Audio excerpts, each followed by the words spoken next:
offer a list of choices, and then you let them pick the choice and you do something with it. So validating user input.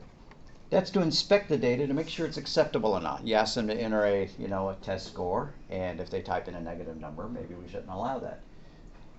Maybe if they, you're asking for somebody's name and they hit enter without typing in anything, or they type in that's only a single letter, something like that. So you can perform various tests on your data. You can check its range, make sure it's between a certain value. Their age can't be less than 0, and maybe their age can't be more than 130 years old. We're just going to kind of assume that's the upper limit. Or reasonableness, or a valid menu choice. If you list, 5 menu choices, they can't pick number 6. And you certainly don't want to allow division by integer 0, or else it'll throw an exception and your program will crash. And so here they have a program where they ask for a test score and they compare it against a minimum score and a maximum score. Well, let's play with that. Except let's maybe make a class that will handle that rather than just be boring. So what I'm going to do is I'm going to do File, New File. Make it Lecture M. So it's a C++ empty application. Better get my boilerplate.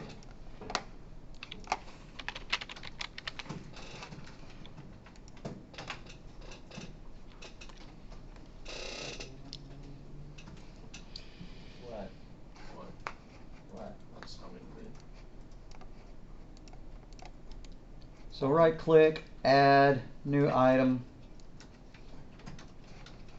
I'm going to make it a CPP file, call it Lecture M.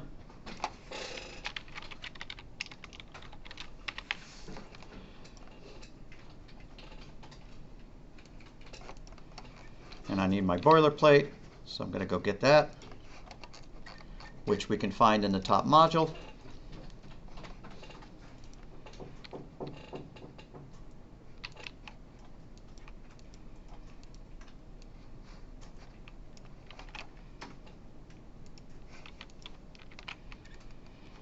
Alright, so I'm going to make a class that'll hold a test score, and it'll let the user input a test score, and it's going to loop until they type in a valid test score. And it's not going to let them enter bad data. So class space score, and I'm making the word score with a capital S just because your classes, one school of thought is to always name your classes with an initial cap. And really, we only have one piece of data, a score. Should I make it an integer and only allow them to support whole numbers? Nah, we'll do a double. And I'm going to call it value. Now I need to make a public method so that we can get the input of the score. So public void input underscore score, parentheses in parentheses. And we're going to make a method, which is just a function that's part of a class. And I'm sorry, it's not public void, it's public colon void. If it was Java, you would leave off the colon. So public void input underscore score, parentheses in parentheses. I wish that stuff was tabbed over, so I'm going to highlight it all and then just hit the tab key. And in here, we're going to tell the user that we want them to enter a score. And we're going to keep looping until they give us a good score. So let's set up some values. Let's set up the minimum and the maximum. So const space, and I put this above our input, int space, I guess I could have made it a double, min underscore score equals 0. And const space int space max underscore score equals 100.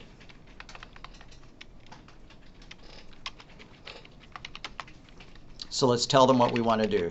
Cout, and this is inside the input score method, cout less and less in quote, enter the score, colon, space, end quote, semicolon, CIN,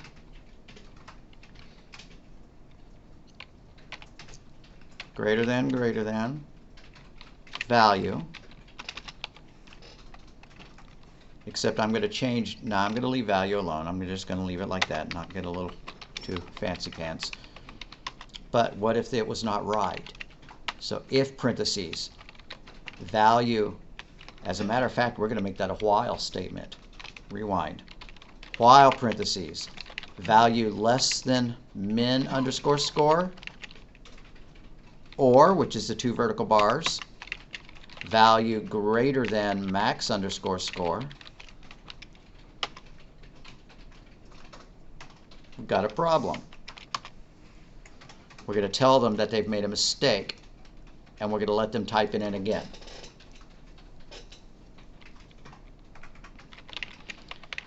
Cout less than quote, score out of range.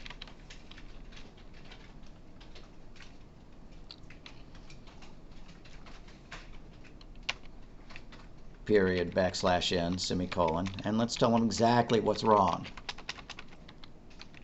Cout less than quote, score must be between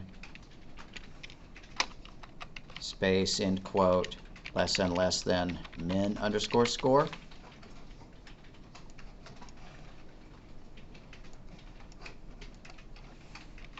Less than quote. Thank you. And space end quote less than max underscore score less than ENDL semicolon. Now to make things easy, I'm just going to copy those two statements and paste them inside my loop.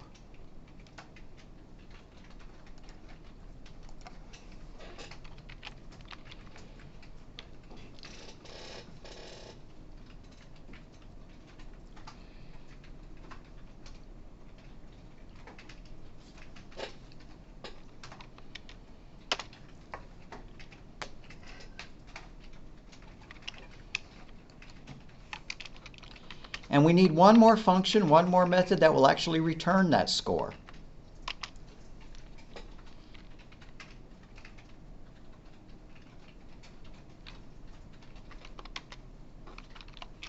Something seems off here. When I hit enter, it shouldn't tab that far.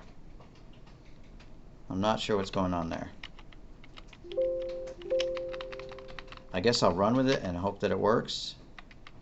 I'm going to come back up here and I'm going to put this void on its own line because that's considered better C++ formatting. So I'm just going to hit enter there. Maybe it'll like that. Okay, it liked that a little bit better. So now we're going to return the score. Well, the score is a double, so we're going to make a method, a function that returns the score. Double space get value with a capital V, parentheses in parentheses, and all it does is return value, semicolon.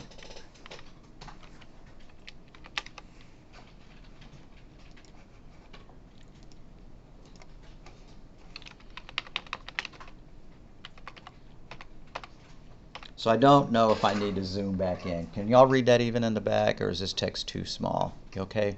All right. Probably a little bit too small, but I'll zoom back in after a while. That's the entirety of our class. Now, we didn't have to implement it as a class. Like I said, I just want to introduce these concepts to us over and over so that we become awesome at object-oriented programming, so it starts to sink in.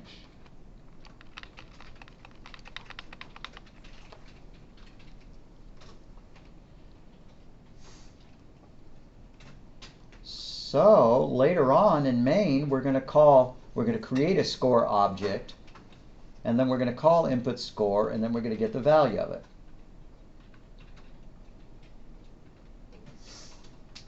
And that doesn't mean that you have to write your homework using classes, right, and methods. You can still do your homework the way you've been doing it, but I want it to start sinking in. Okay, so if I come down here to main, we're just going to create a score object, score space maybe SC, score space SC semicolon, and then SC dot input underscore score, parentheses in parentheses, and double space score equals sc dot get value with a capital V if you did your capitalization the same way I did.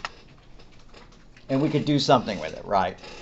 But it's going to loop and it's not ever going to return until they've entered a good piece of data, because we used a while loop and some if state, well, a while loop and an or to make sure it was good. Because if it was less than the minimum score or greater than the maximum score, then we don't let them exit the while loop.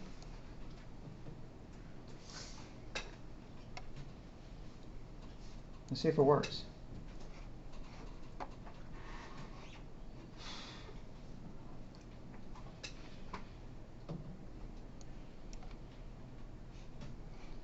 Enter the score.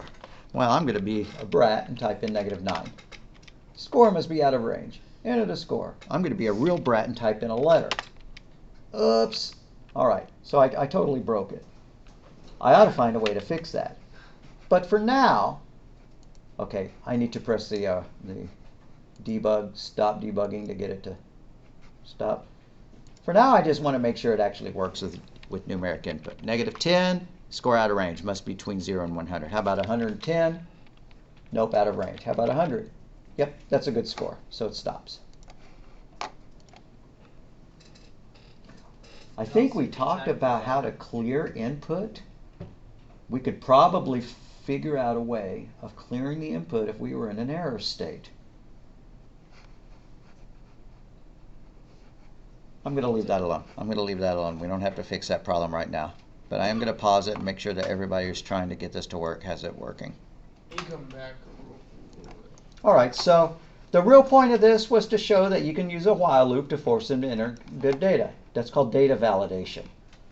And you can check just for ranges. I mean, not just for ranges. You can check other things, like they made an invalid menu choice. We were supposed to present a list of elements, right? You know, gold, silver, and whatever. And we might validate that they made a good menu choice. Otherwise, we're going to print an error. For some reason I'm getting.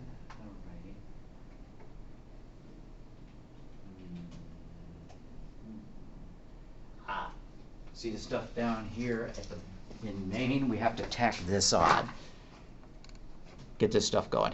Oh. Yeah, that'll do it. So get rid of this cout. Or next time you come in, I want to see you running Doom on that. No, I'm just kidding. What? I want to see Doom on your calculator, but I'm kidding. Seeing it on YouTube's enough.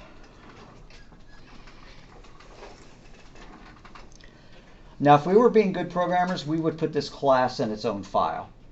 Every class should go in its own file, but it's for demonstration purposes, as we're first introducing it to each other, it's nice to have it all in the same file.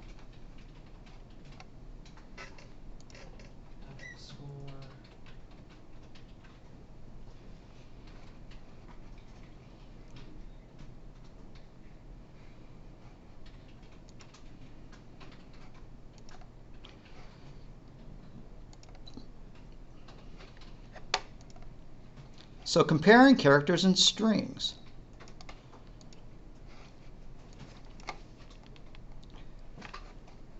Well, characters are compared using their ASCII values. So like if you want to sort something, then you want, you know, ABBA, the Swedish group, to appear before Beatles, right? A comes before B. But what's weird about the ASCII chart is that lowercase letters have ASCII higher codes than uppercase. So a lowercase a comes before an uppercase z. But what's really weird is that a lowercase z comes before an uppercase a. So if your MP3 player or your phone was primitive, it would list all the song titles that had lowercase letters first. And then it would list all the song titles that had uppercase letters. Now, of course, people don't want to see their data sorted like that, and so the programmers of those apps go to some trouble to make sure that when they're sorted, they don't just sort them by ASCII value. But we could test that out. Please enter a letter or a digit, and they type it in, and we determine what the user entered. If it's greater than or equal to a 0 or less than a 9, we know they entered a digit. Else, if it's greater than a uppercase A and less than an uppercase Z, we know they entered an uppercase letter. Otherwise, if it's greater than a lowercase a and less than a lowercase z, then we know they entered a lowercase letter. Otherwise, it's some kind of punctuation. And strings are compared by their ASCII values too. This name is less than this name because alphabetically sorted, this name is less than that one.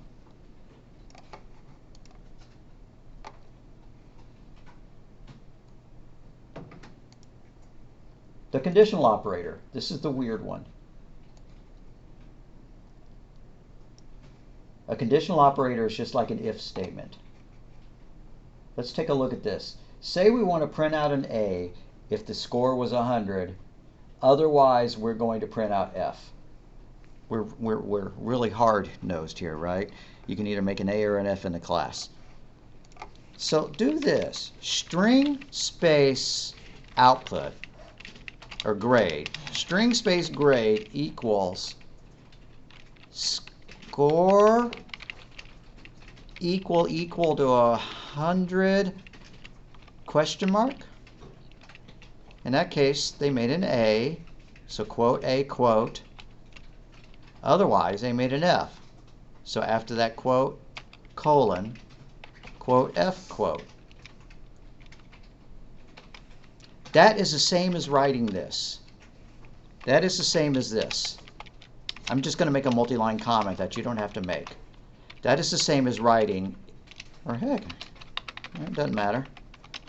If parentheses score equals 0, or excuse me, if score equals 100, then grade equals quote A, end quote, semicolon, else grade equals quote F, end quote, semicolon.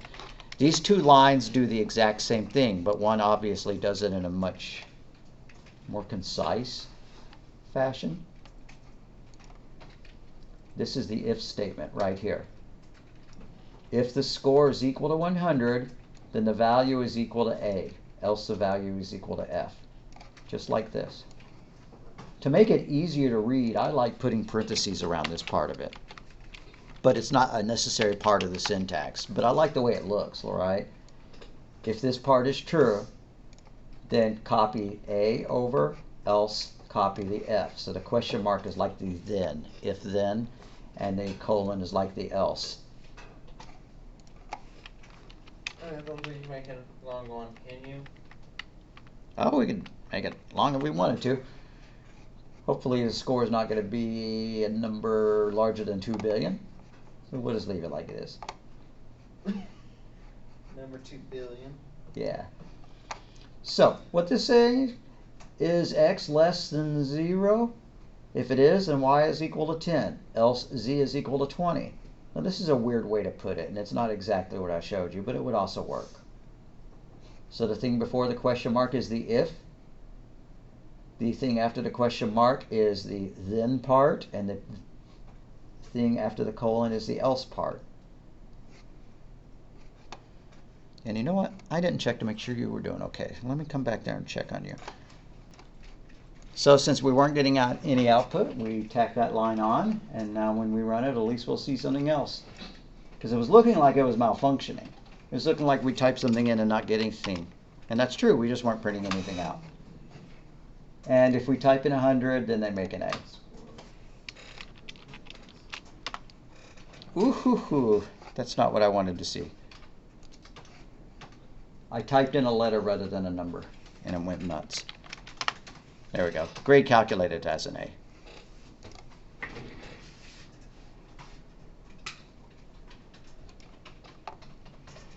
So this is what's known as a conditional operator, the question mark. And like I said, it's just like an if statement. If this part is true, this part's done, else this part is done. And why do people use it? Just because it makes programs a little bit shorter. And is that a great reason to do it? And it's up to you.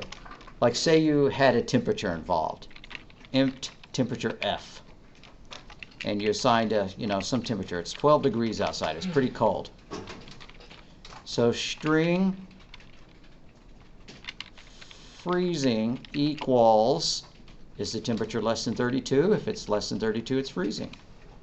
So temp F less 32 question mark? If it is, then yes, it's freezing. So quote yes colon or end quote colon, otherwise quote no.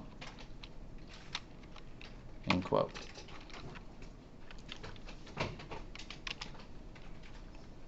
That kind of thing. Anything that you can evaluate down to a true or false can go in front of the question mark.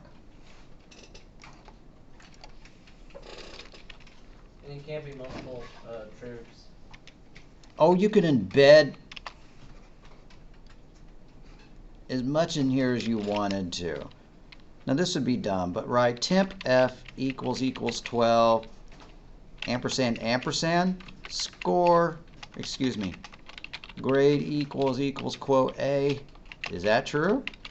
Then C out, wow, backslash n semi, but I'm not going to keep going with that. But you see, we could, I'm going to delete everything I got, but we could, you know, we can chain multiple conditions. This could be as complex as it needed to be. We could use ors and ands and just anything that you can put in an if statement or a while you can put there. And like I said, I like putting parentheses around it to make it easier to read, but they're not necessary.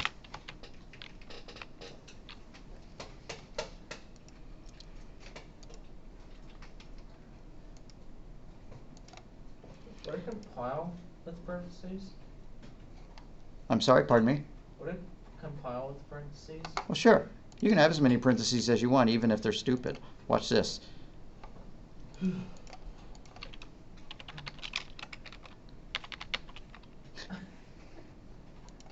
Still works. The parentheses don't hurt it. Sometimes they're necessary, but even when they're not necessary, they don't hurt it.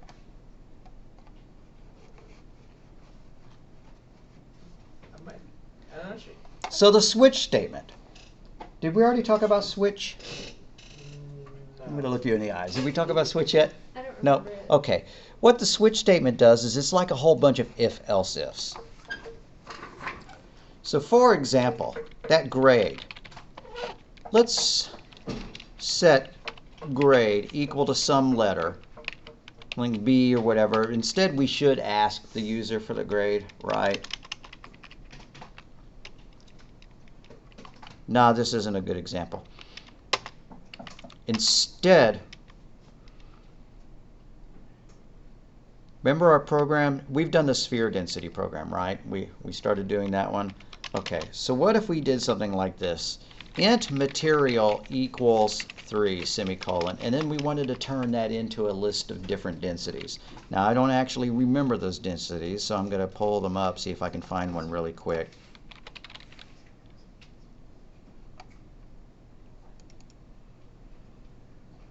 So let's see here.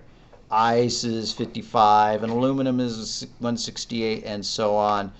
So what I should do is I should pop up a menu of all these choices, but I'm just going to pretend that we've already done all that. And so in here, I can say switch based on the material. And then open curly brace. Now case 1, that was, I have to look over here, material 1 is ice and it weighs 55. Or has a density of 5. So this is ice. We need a variable to hold the density. So up here, above the switch, I'm going to say double space density equals 0, semicolon. I have to give it some value. Well, I guess I don't have to, but I'd like to. And then we're going to say case 1, is the material equal to 1? If so, the density equals 55. Break, semicolon. What does break do? It tells it to stop processing the cases and just jump to that closing brace. Let's add another case. We had a bunch more materials. So case 2 was aluminum. Aluminum 168. So case 2 is aluminum, or if you're British you should say aluminium, but we're not. At least most of us aren't. And so the density equals 168, semicolon. Break, semicolon.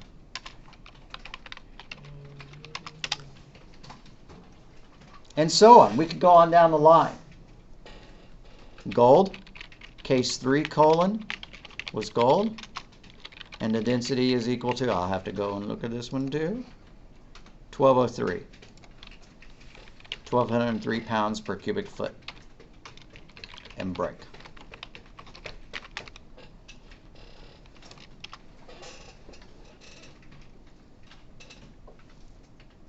And we could do something with the calculation, right? We could do something with density at that point. What if they typed in something that wasn't valid, right? What if they typed in 4 and that's not a valid choice? We need a default case. So default colon, invalid choice, we may as well tell them. Cout less than quote, invalid choice backslash, or invalid choice using or default density equals 1, something like that. In backslash n, end quote, semicolon, and then density equals 1. Just so that the program can keep running, right? Not that very many things have a density of 1 if you're talking about pounds per cubic feet, but I don't know, maybe helium does or something, you know, floats. So you can see it's just like ifs. This is like writing if material equals 1, density equals 55. Else if material equals 2, density equals 168. Now if you think this is clearer than a bunch of if-else statements, great, use it. If you don't think this is clear, if you like your if-elses, great, don't. It's not mandatory to use switch, unless I say it is, right? If I give you a homework assignment and I say, use a switch to do this, then yeah, then you'd have to. But otherwise it's not. So switch is like... It's just like a series of if-elses. Yeah, switch is like the main loop, and then case is just an extension. It's like, it's your if-else. Yeah, it's not a loop, but it's a series of if-elses. This is exactly the same as saying if material equals 1, then density equals 55. Else if material equals 2, density equals 168. Else if material equals 3, and so on. That makes sense? Yeah. Yeah, cool. And then what is your default? It's just something that if they made an invalid choice. Okay. So let's actually do something like that. Let's make a menu-based program to enter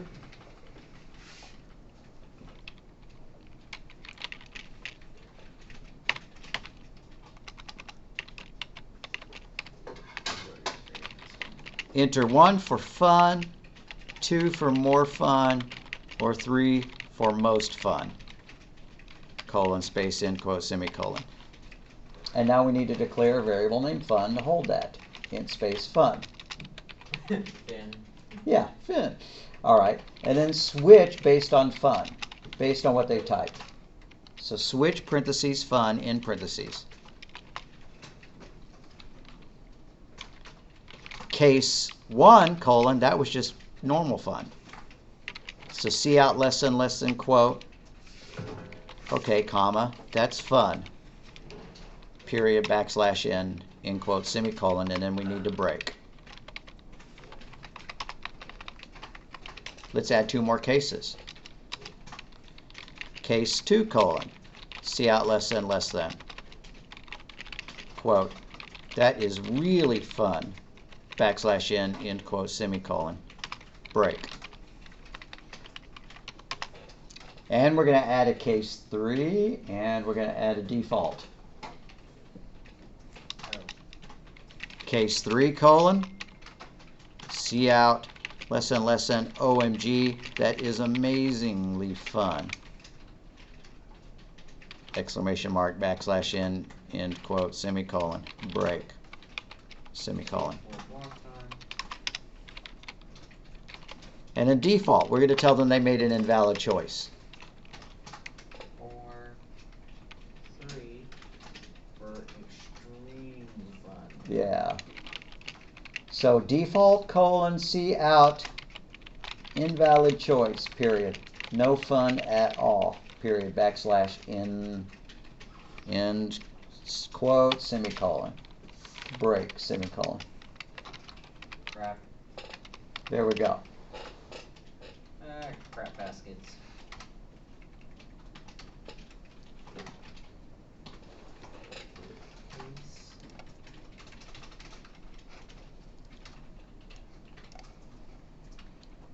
And it says uninitialized local variable fun used. I made a mistake. Anybody spot the mistake? I asked them to type in a number. Oh wait, you forgot to put the CIN. Yeah, I never let them type it in. So CIN greater than fun. That needs to be above the switch statement.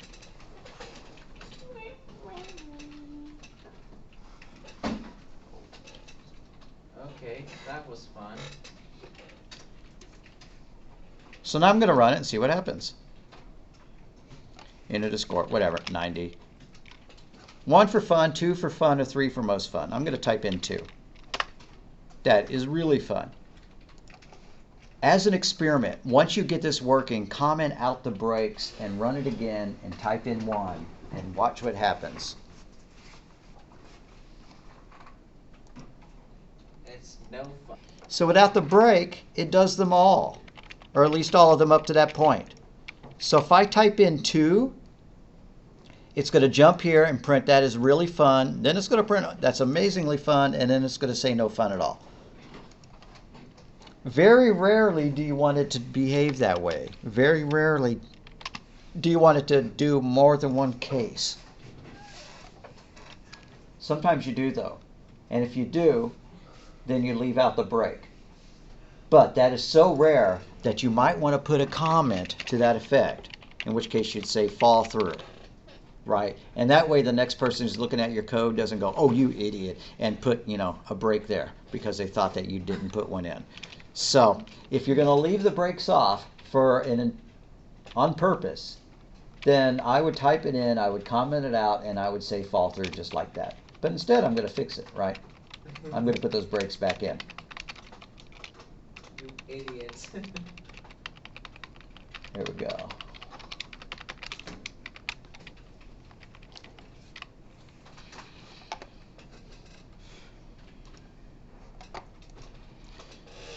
So the format of the switch statement is you do switch, and in parentheses you put the expression. This language does not support switching on strings. It has to be a number, and not only a number, it can't be a float. So it has to be some kind of integer, or it could be a character, but not a string or a float or a double or a long long. Long long would be scary. How many cases would you need if you had, more than 2 billion different choices? Wait a minute, you can have long. It's an integer. But not as a case, not as a switch. I could be wrong. Let's change fun from an int to a long and see if it still works. I could be totally wrong. Because long. I am, because long longs are ints, so that worked just fine. Yep, you are so right. So the default thing is optional, but it's recommended. This program would work if I'd left off the default clause. But without it, they wouldn't have known that they typed in something wrong. Right? If they type in a 5, it just doesn't do anything. They don't know that they typed in anything wrong. So it's a good idea for all your switches to put a default case. Just to print out an error message and to let them know that something bad happened, that they entered some invalid data or something to that effect.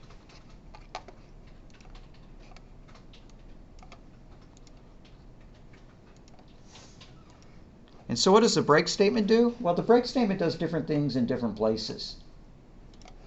The break statement here causes it to jump from there to the closing brace. If it's in a while loop, it does kind of the same thing, right? If you did this, while parentheses fun is greater than or 2, colon, I'm just totally making this up. Then later on, you could say if parentheses grade equals quote a quote break, else fun minus, right? This is stupid, but what does the break do? It gets it out of the loop.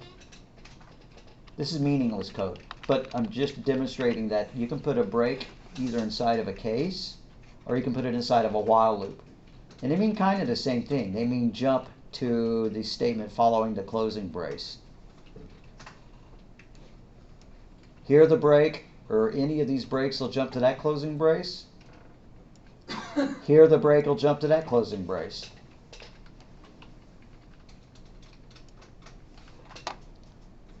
I'm going to make sure it doesn't crash, even though it's not doing anything useful.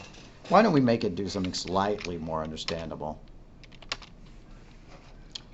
We're going to make a while loop that counts from 1 to 10, but then breaks at a certain point for whatever purpose.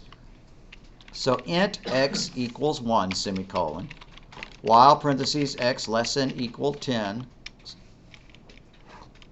close parentheses, cout less than x less than endl, x plus plus, and then if x equals 6, in parentheses, break.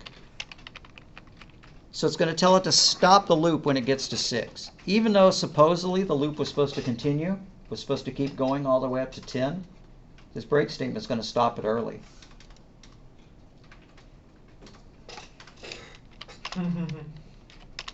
And so it printed out 1, 2, 3, 4, 5, because when it hit 6, it broke out of it.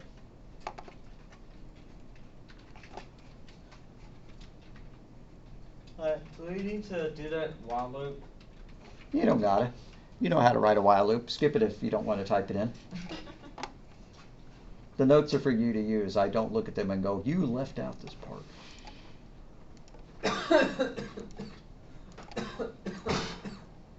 So switches are good for menu-driven programs.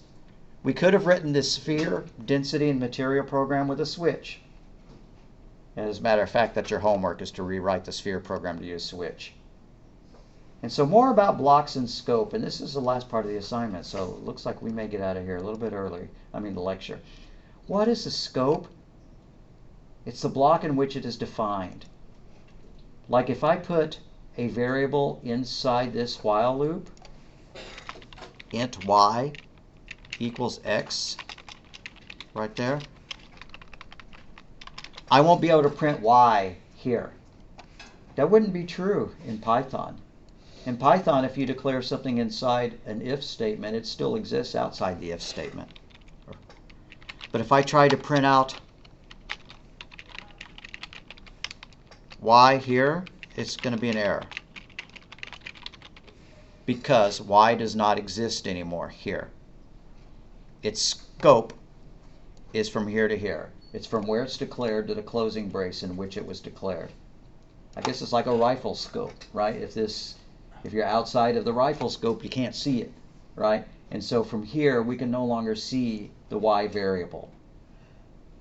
Now, some variables can be seen anywhere. Those are called global variables.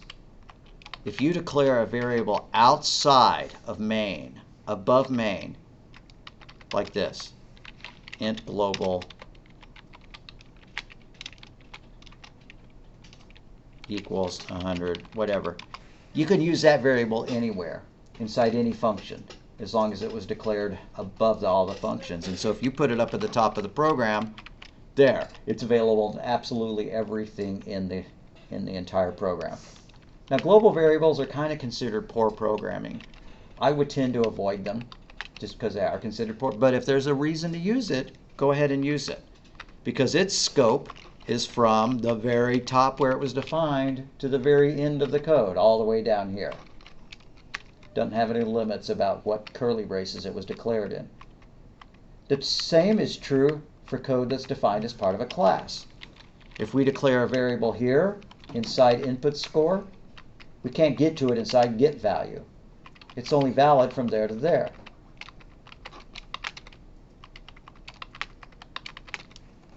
And I bet that's kind of a repeat of material you already knew. That's okay. Often people define their variables at the beginning of the function. The other way they do it is to define them right before they use them. Right? And that's how we've been mostly doing it. Right? We declare the variable right before we use it. But we could move all the variable declarations up at the very top. Now, don't do this. But I could do string grade, and I had another variable here called tempf, and I could declare tempf up here, and then we had others and we had others. I could move all my variable declarations up at the top. And if you think that makes your program easier to understand or to modify, feel free. Or if you like creating the variables right before you use it, oh, see, look, here's two more. I could move int material and double density up to the top. Common way of doing it, but not necessary. If it makes sense to you, great. If it doesn't make sense, don't bother to do it. Is there a reason why you want to make a variable global? I bet there's probably quite a few of them. You make variables global. Yeah, the question is, are there reasons to make variables global? And the answer is, what if you need to share them between more than one file? You write multiple .c files, .cpp files, and if that variable is global, it can be shared between two files. Or it can be shared between two functions in the same file. So, not usually a great idea, but if you need to use it, then you need to use it. And so you'll figure it out when you need to. Oh man, this variable is being used by these two files. A better solution is to find some other way to handle it, like to pass it in as a parameter variable or something like that. Okay, here's something you can do in this language that is a bad idea, and other languages don't support it.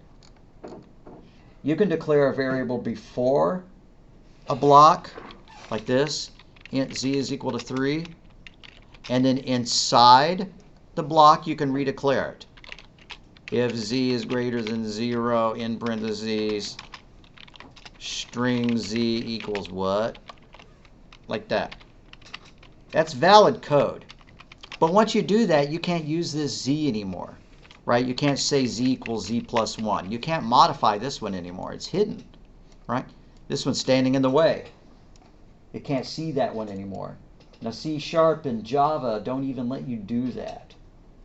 Python doesn't either. It would just erase the former variable and replace it with that one. So that's called data hiding. This variable declaration here hid this one. Now when you get out of it, if you printed out z like that, it's still going to print 3. Because this change only happened inside the braces. That variable here, the string z, only exists between there and there. Hope that kind of makes sense. We can't get, or we can't access the original int z because the string is hiding it. Now when we print it out, we will see the original value.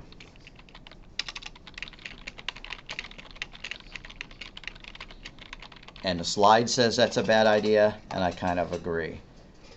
I would not intentionally create variables with the same name as other variables, even if it's legal in this language, just because it's more confusing. And that's the end. That's the end of the chapter, so we're going to stop here. But we do need some homework. The homework is pretty simple.